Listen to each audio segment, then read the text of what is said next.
hello' everyone ঠাণ্ডাৰ দিনকেইটাত গৰম গৰম কিবা ভাজি খাওঁ খাওঁ লাগি থাকেনে বাৰু আপোনালোকৰ মোৰ হ'লে লাগেই দেই ৰাতিপুৱা ব্ৰেকফাষ্ট খাই লৈ পূৰা পাকঘৰলৈ আহি গ'লোঁ তৰকাৰী বনাবলৈ এয়া মাংস কালি আনি থোৱা আছিলে মই ভাবিছোঁ আজি লেগ পিচ আৰু উইংছে আছে এয়া মানে গোটাই গোটাই ভাজি খাম কিন্তু মাংস সৰহ আছিলে কাৰণে মই দুটামান পিচ লৈ পিনে কাটি পিনে তৰকাৰী বনাবলৈ লৈছোঁ আৰু বাকীখিনি মই ফ্ৰাই কৰিব লৈছোঁ এয়া মা মছলাখিনি প্ৰথমতে ধুনীয়াকৈ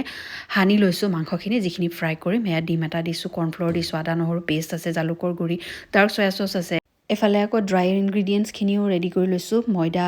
জালুকৰ গুড়ি নিমখ হালধি দি পিনে তাৰপিছতে ধুনীয়াকৈ চিকেন লেগ পিচকেইটাত সানি ল'লোঁ ময়দা তাৰপিছত পানীত জুবুৰাই দি পিনে এবাৰ আকৌ ময়দাখিনি সানিলোঁ তাৰপিছত গৰম গৰম তেলত এনেকৈ ফ্ৰাই কৰিলোঁ দুপিচ চিকেন লেগ পিচ আৰু দুপিচ উইংছ মই ফ্ৰাই কৰিলোঁ বাকীখিনি ব্ৰকলি আলু মটৰ দি তৰকাৰী বনাই দিলোঁ এয়া মই পূৰা ডিপ ফ্ৰাই কৰিলোঁ পূৰা 100% সিজি যোৱাকৈ বনাইছোঁ দেখিবলৈ জ্বলা জ্বলা যেন হৈছে যদিও খাবলৈ বহুত ধুনীয়া আছিলে মানে মই পূৰা কুক কৰি দিছোঁ মানে